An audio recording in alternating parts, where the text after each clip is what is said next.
ಆತ್ಮೀಯ ಸ್ಪರ್ಧಾ ಮಿತ್ರರೇ, ನಾನು ನಿಮ್ಮ ಮಾರೇಗೌಡ ಸರ್, ಎಕ್ಸಲೆಂಟ್ ಇತಿಹಾಸ ಪುಸ್ತಕದ ಅಥರ್. ವಿದ್ಯಾರ್ಥಿಗಳೇ, ಇಂದಿನ ಈ ಒಂದು ತರಗತಿಯಲ್ಲಿ ಸಂವಿಧಾನದ ಪ್ರಶ್ನೆ ಮತ್ತು ಉತ್ತರಗಳೊಂದಿಗೆ ಬಂದಿದ್ದೇನೆ ವಿದ್ಯಾರ್ಥಿಗಳೇ. ಹೀಗಾಗಿ ಪ್ರಥಮ ಪ್ರಶ್ನೆ ನೋಡಿ, ಸುಪ್ರೀಂ ಕೋರ್ಟಿನ ಅತಿ ಕಡಿಮೆ ಅವಧಿಯ ಮುಖ್ಯ ನ್ಯಾಯಾಧೀಶರು ಯಾರು? ಸರಿಯಾದ ಉತ್ತರ ಕಮಲ್ ನಾರಾಯಣ್ ಸಿಂಗ್. ನೋಡಿ, ಕಮಲ್ ನಾರಾಯಣ್ ಸಿಂಗ್ ರವರು.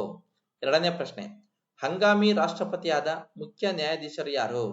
ಸರಿಯಾದ ಉತ್ತರ ಮಹಮ್ಮದ್ ಹಿದಾಯತ್ ಉಲ್ಲಾರವರು. ಮಹಮ್ಮದ್ ಹಿದಾಯತ್ ಉಲ್ಲಾರವರು. ನೋಡಿ, ಮೂರನೇ ಪ್ರಶ್ನೆ, ಅಧಿಕಾರದಲ್ಲಿದ್ದಾಗ ಮರಣ ಹೊಂದಿದ ಮುಖ್ಯ ನ್ಯಾಯಾಧೀಶರು ಯಾರು? ಸರಿಯಾದ ಉತ್ತರ ಸವ್ಯಸಾಚಿ ಮುಖರ್ಜಿ ಮತ್ತು ಎಚ್ ಜೆ ಕನಿಯಾ. ನೋಡಿ, ಸವ್ಯಸಾಚಿ ಮುಖರ್ಜಿ ಮತ್ತು ಎಚ್ ಜೆ ಕನಿಯಾರವರು ಅಧಿಕಾರ ಇದ್ದಂತ ಒಂದು ಸಮಯದಲ್ಲಿ ಮರಣ ಹೊಂದಂತ ಮುಖ್ಯ ನ್ಯಾಯಾಧೀಶರಾಗಿದ್ದಂತವರು. ನೋಡಿ ವಿದ್ಯಾರ್ಥಿಗಳು, ಹಾಗಾದ್ರೆ ಎಕ್ಸಲೆಂಟ್ ಇತಿಹಾಸ ಪ್ರಾಚೀನ, ಮಧ್ಯಕಾಲೀನ, ಆಧುನಿಕ ಕರ್ನಾಟಕ ಇತಿಹಾಸ 4 ಭಾಗಗಳನ್ನು ವಿವರಣಾತ್ಮಕವಾಗಿ ಒಳಗೊಂಡಿರುವಂತಹ ಏಕೈಕ ಪುಸ್ತಕ ಮತ್ತು ಅಪ್ಡೇಟ್ ಇರುವಂತಹ ಪುಸ್ತಕ ವಿದ್ಯಾರ್ಥಿಗಳೇ.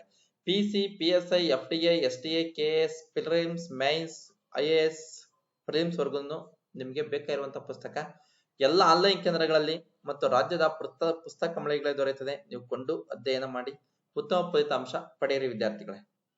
4ನೇ ಪ್ರಶ್ನೆ, ಸಾಮಾಜಿಕ ನ್ಯಾಯಪೀಠವನ್ನು ಪರಿಚಯಿಸಿದ ಮುಖ್ಯ ನ್ಯಾಯಮೂರ್ತಿ ಯಾರು? ಸರಿಯಾದ ಉತ್ತರ ಎಚ್ ಎಲ್ ದತ್ತು. ಎಚ್ ಎಲ್ ದತ್ತು ಇವರು ನಮ್ಮ ಕರ್ನಾಟಕದವರು ವಿದ್ಯಾರ್ಥಿಗಳೇ, ನಮ್ಮ ಕನ್ನಡಿಗರು. ಎಚ್ ಎಲ್ ದತ್ತು.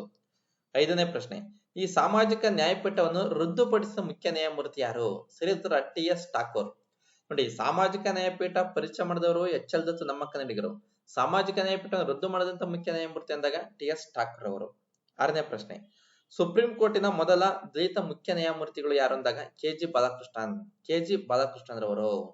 ನೋಡಿ, ನಂತರ 7ನೇ ಪ್ರಶ್ನೆ, ಹಸಿರು ನ್ಯಾಯಾಧೀಶರು ಎಂದು ಪ್ರಸಿದ್ಧರಾದ ಸುಪ್ರೀಂ ಕೋರ್ಟ್ ನ್ಯಾಯಾಧೀಶರು ಯಾರು? ಸರಿಯಾದ ಉತ್ತರ ನ್ಯಾಯಮೂರ್ತಿ ಕುಲದೀಪ್ ಸಿಂಗ್ ರವರು. 8ನೇ ಪ್ರಶ್ನೆ, ಹೈಕೋರ್ಟಿನ ಮತ್ತು ಅಧೀನ ನ್ಯಾಯಾಲಯಗಳ ಬಗ್ಗೆ ಸಂವಿಧಾನದ ಯಾವ ಭಾಗ ತಿಳಿಸುತ್ತದೆ? ಸರಿಯಾದ ಉತ್ತರ ಸಂವಿಧಾನದ 6ನೇ ಭಾಗ. ಸಂವಿಧಾನದ 6ನೇ ಭಾಗ ನಮಗೆ ತಿಳಿಸ್ತೈತೆ. 9ನೇ ಪ್ರಶ್ನೆ, ಹೈಕೋರ್ಟಿನ ಮತ್ತು ಅಧೀನ ನ್ಯಾಯಾಲಯಗಳ ಬಗ್ಗೆ ತಿಳಿಸುವಂತಹ ವಿಧಿಗಳು ಯಾವುವು? ಸರಿಯಾದ ಉತ್ತರ ವಿಧಿ 214ರಿಂದ 237ರವರೆಗೆ. ವಿಧಿ 214ರಿಂದ 237ರವರೆಗೆ ಈ ಹೈಕೋರ್ಟಿನ ಅಧೀನ ನ್ಯಾಯಾಲಯಗಳ ಬಗ್ಗೆ ನಮಗೆ ಇತಿಹಾಸವನ್ನ ಅಂದ್ರೆ ಸಂವಿಧಾನವನ್ನ ತಿಳಿಸುವಂತದ್ದು.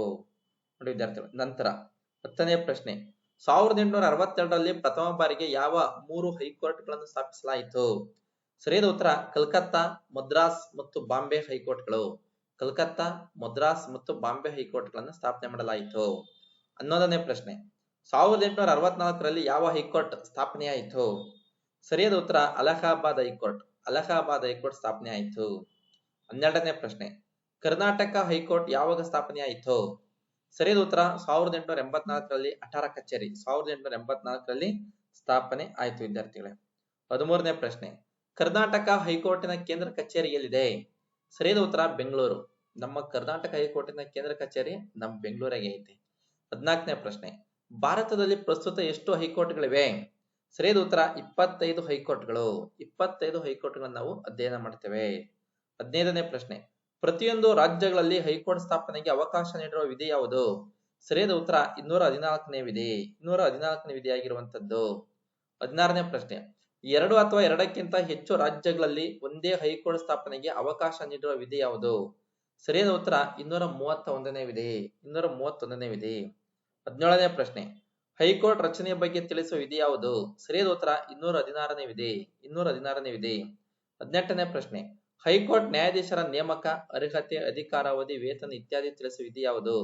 ಸರಿಯಾದ ಉತ್ತರ 217ನೇ ವಿಧಿ. 217ನೇ ವಿಧಿ ಈ ಎಲ್ಲಾ ವಿಚಾರಗಳು ನಮಗೆ ತಿಳಿಸುವಂತದ್ದು.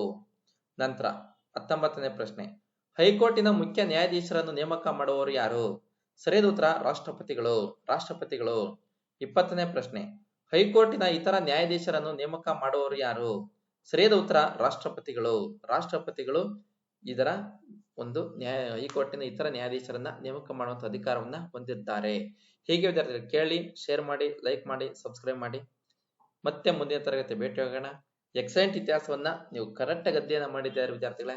ಎನಿ ಕಾಂಪಿಟೇಟಿವ್ ಎಕ್ಸಾಮ್ ಅಲ್ಲಿ ನಾವು ಸಕ್ಸಸ್ ಆಗಬಹುದು ವಿದ್ಯಾರ್ಥಿಗಳೇ.